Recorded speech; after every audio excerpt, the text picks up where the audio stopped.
आपल्या परिसरातील राजकीय, क्राईम व सामाजिक अपडेट जाणून घेण्यासाठी पाहत रहा स्टार वन न्यूज वर्तमान। 14 मे श्रेयस उद्योग समूहाचे संस्थापक ॲडव्होकेट बाबासाहेब मुळी, 16 मे श्रेयस पतसंस्थेचे चेअरमन ॲडव्होकेट संदीप मुळी यांना वाढदिवसानिमित्त उत्तम आरोग्य, दीर्घायुष्य, सुख समृद्धी आणि सामाजिक, शैक्षणिक व उद्योग क्षेत्रात उत्तरोत्तर भरभराटी लाभो हीच ईश्वरचरणी प्रार्थना। वाढदिवसाच्या हार्दिक शुभेच्छा। शुभेच्छुक श्रेयस उद्योग समूह विटा, संभाजी मोरे, ॲडव्होकेट वैभव माने, प्रवीण मोरे, धनंजय टेके, प्रशांत तारळेकर, श्रीकांत हसबे, विक्रम चोथे, निवास साठे, अशोक तुपे, शैलेश यांच्याकडून हार्दिक हार्दिक शुभेच्छा। मोठे यश मिळवायचे असेल तर स्वप्ने मोठी बघा आणि या प्रवासामध्ये गरज असते योग्य मार्गदर्शनाची। आपल्या पाल्याच्या JEE, नीट, MHT, CETच्या उत्तम तयारीसाठी योग्य दिशा मिळते ती फक्त कुंडल रोड येथील आदर्श शैक्षणिक संकुल मधल्या अपेक्स अकॅडमी येथेच। येथे कोट्याचे अनुभवी प्राध्यापक, शांत, सुरक्षित, निसर्गरम्य कॅम्पस, मुला मुलींसाठी स्वतंत्र हॉस्टेल व मेस, डिजिटल क्लासरूम, प्रत्येक गावातून बस सुविधा आहे आणि विशेष म्हणजे दिनांक 2026 पर्यंत ऍडमिशन घेतल्यास फी मध्ये 50% सूट। म्हणूनच आपल्या पाल्याचा प्रवेश निश्चित करा। विटा शहरात घरगुती वादातून झालेल्या मारहाणीची धक्कादायक घटना समोर आली आहे। या प्रकरणी विटा पोलीस ठाण्यात 2 जणांविरोधात गुन्हा दाखल करण्यात आलाय।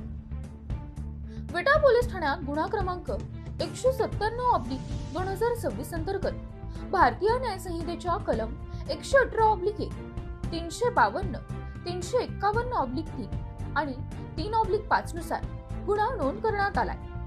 या प्रकरणी किरण अशोक मेटकरी, वय वर्ष 28, व्यवसाय यंत्रमाग, राहणार विटा यांनी फिर्याद दिली आहे।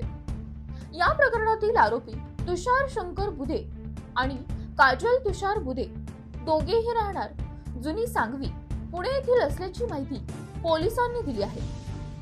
मिळालेल्या माहितीनुसार दिनांक 8 मे 2026 रोजी रात्री 9 वाजण्याच्या सुमारास विटा येथे फिर्यादी यांच्या घरासमोर ही घटना घडली। घरगुती वादातून निर्माण झालेला गैरसमज दूर करण्यासाठी फिर्यादी यांनी आरोपीला बोलवले होते, मात्र त्यावेळी आरोपींनी संगमत करून फिर्यादी किरण मेटकरी यांच्यावर कळकाच्या काठीने हल्ला केल्याचा आरोप आहे। यावेळी भांडण सोडवण्यासाठी आलेली फिर्यादीची पत्नी दीपाली मेटकरी यांनाही मारहाण करण्यात आल्याचे फिर्यादीत नमूद करण्यात आले आहे। आरोपी तुषार बुधे यांनी काठीने त्यांच्या हातावर मारहाण केली, तर आरोपी काजल बुधे हिने प्लास्टिकच्या टेबल टेनिस बॅटने नाकावर वार करून दुखापत केल्याचा आरोप आहे। तसेच शिवीगाळ करून जीवे मारण्याची धमकी देत आरोपी 4 चाकी वाहनातून घटनास्थळावरून पसार झाल्याचेही फिर्यादीत म्हटले आहे। या घटनेनंतर विटा पोलीस ठाण्यात गुन्हा दाखल करण्यात आला असून प्राथमिक तपास पोलीस हेड कॉन्स्टेबल ओंबासे करत आहेत, तर पुढील तपास पोलीस हेड कॉन्स्टेबल शिंदे यांच्याकडे सोपवण्यात आला आहे। प्रतिनिधी प्रीती गायकवाड। अशा बातम्या पाहण्यासाठी आमच्या चॅनेलला लाईक, शेअर, सबस्क्राईब करा।